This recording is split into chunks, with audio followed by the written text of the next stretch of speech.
movies documentaries ഒക്കെ ഭയങ്കര അടിപൊളിയാണ്. I watched a movie about the acidic sky. It's very heart touching. I mean documentage series ഭയങ്കര നല്ലതാണ്. ഞാൻ NSD National School of Drama student ആണ്. It's one of the Asia's best acting institutes. പേര് Athira. You are from? I am from Kerala, Kannur. Okay. I think I'm a bit biased. I really liked Brahmayugam. And the theatre experience was really good. Very nice. Very international level. I really liked it. Okay. എന്തുകൊണ്ടായിരിക്കും ഇഷ്ടപ്പെട്ടിട്ടുണ്ടാവുക? I think it's very experiential. The whole movie was very experiential and it was made in such a way that you can't help but to delve into it. And I like the way നമ്മുടെ folklores it has taken it into a very different level of storytelling. It's very beautiful.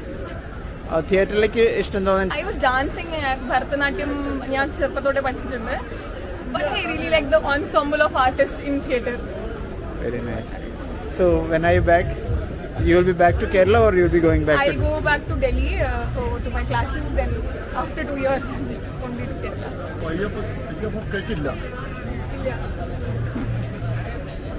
We are actually ഞങ്ങളൊക്കെ sponsor സ്കൂളിൽ തന്നെ ചെയ്തിട്ട് ഞങ്ങളൊക്കെ. അപ്പോൾ വേറെയും കുട്ടികളുണ്ടോ? Almost 30 of us are. ഞങ്ങളുടെ ആക്ച്വലി സെമിസ്റ്റർ ഡിഫറൻസ് ആണ്. ഇപ്പോൾ ഞങ്ങൾ മോഡേൺ സെമിസ്റ്റർ ആ, so we are allowed to watch movies. Otherwise എന്തിനാ സ്പെഷ്യലൈസ് ചെയ്യാൻ ഉദ്ദേശിക്കുന്നത്? ആക്ടിംഗ് ആണ്. All the best Athira. ഇതിപ്പോ തേർഡ് ഡേ കുറച്ച് സിനിമകളൊക്കെ ഇഷ്ടപ്പെട്ട് കണ്ടോ? ഞാൻ ഭാഗ്യത്തിന് നമുക്ക് ചില സാധാരണ കഴിഞ്ഞ വർഷം നമുക്കിങ്ങനെ ടിക്കറ്റ്സ് കിട്ടാൻ ബുദ്ധിമുട്ടാവും നല്ല പടങ്ങൾ നമ്മൾ ആഗ്രഹിക്കുന്നത്. അപ്പോൾ ഇപ്രാവശ്യം ടെക്നിക്ക് മനസ്സിലായപ്പോൾ നമ്മൾ കറക്റ്റായിട്ട് നല്ല പടങ്ങളൊക്കെ കുറച്ച് കാണാൻ പറ്റി. ഇഷ്ടപ്പെട്ടത് ഏതാ? ഒരു 2 or 3 ഇതില് ദ സ്ലഗ്ഗാർഡ് ക്ലാൻ എന്ന് പറഞ്ഞിട്ടുള്ള ഒരു സിനിമ, അത് സത്യം പറഞ്ഞ പടത്തിന്റെ ഒരു മാജിക് റിലീസാണ്. അതിന്റെ സ്റ്റോറി എന്നതിനേക്കാളും കൂടുതലേ അതിന്റെ വിഷ്വൽസ്, നല്ല ഫോട്ടോഗ്രാഫി, പ്രൊഡക്ഷൻ ഡിസൈൻ, ആ ക്യാരക്ടറൈസേഷൻ ഒക്കെ അടിപൊളിയാണ്.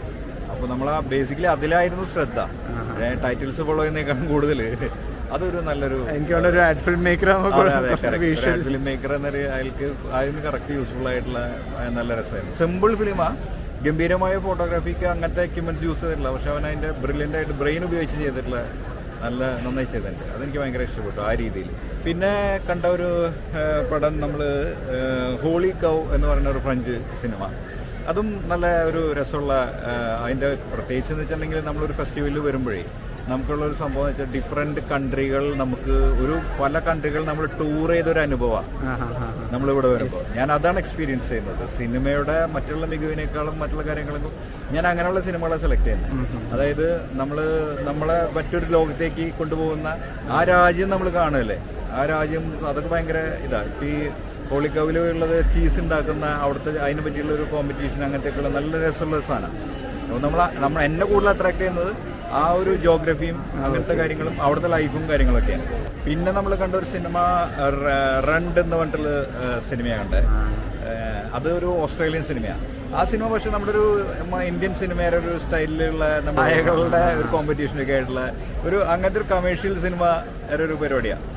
അത് രസമുണ്ട്, പക്ഷെ നല്ല രസമായിട്ട് നല്ല ബ്രില്യൻ്റ് ആയിട്ട് നല്ല ട്രീറ്റ്മെൻറ്റേ, ഒരു കമേഴ്ഷ്യൽ ട്രീറ്റ്മെൻറ്റിൽ ഫോട്ടോഗ്രാഫിയും ഒക്കെ നല്ല ഒരു ഫീൽ ഗുഡ് അങ്ങനത്തെ ഒരു ടൈപ്പായിരുന്നു. ഫെസ്റ്റിവൽ സിനിമയേക്കാളും കൂടുതൽ അത് ആക്ച്വലി അതിൻ്റെ ഡയറക്ടറും പ്രൊഡ്യൂസറും ഒക്കെ ഉണ്ടായിരുന്നു. അപ്പോൾ അവർ പറഞ്ഞത് കുട്ടികൾ ഇവിടെ ഇല്ലാതെ പോയി കുട്ടികൾക്കും കൂടെ ഇഷ്ടപ്പെടുന്ന, യങ് ഓഡിയൻസിന് ഇഷ്ടപ്പെടുന്ന ഒരു സംഭവമായിരുന്നു അത്. കറക്റ്റ് അത്.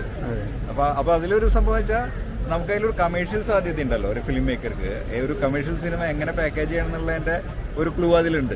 ലൂണ പാർക്ക് എന്ന് പറഞ്ഞിട്ടുള്ള സിനിമ, അതൊരു അൽബേനിയൻ സിനിമ ആയിരുന്നു. അപ്പോൾ അതും അഗെയിൻ ഈ പറയുന്ന പോലെ അൽബേനിയനിൽ ഉള്ള ഒരു അവിടുത്തെ ബുദ്ധിമുട്ടുകൾ, പിന്നെ അവിടെ നിന്നുള്ള ആളുകൾ പലായനം ചെയ്ത് ഗ്രീസിലേക്ക് പോകുന്ന അങ്ങനത്തെ ഒക്കെ ഉള്ളൊരു സ്റ്റോറിയാണ്.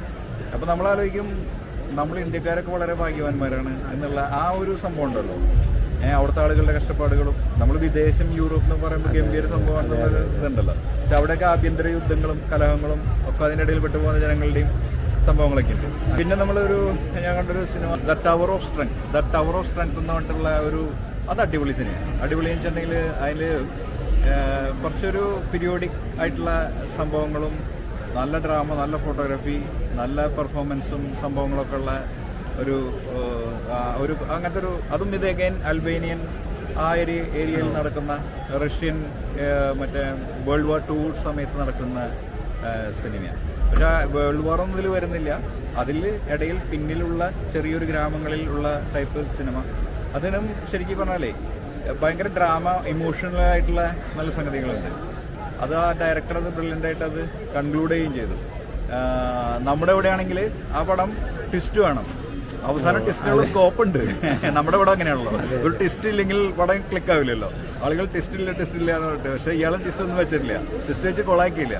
പക്ഷെ അല്ലാതെ തന്നെ നല്ല നീറ്റായിട്ട് രസമായിട്ട് ചെയ്ത അതും ഒരു നല്ല സിനിമയാണ്. Very nice. Okay, right, thank U.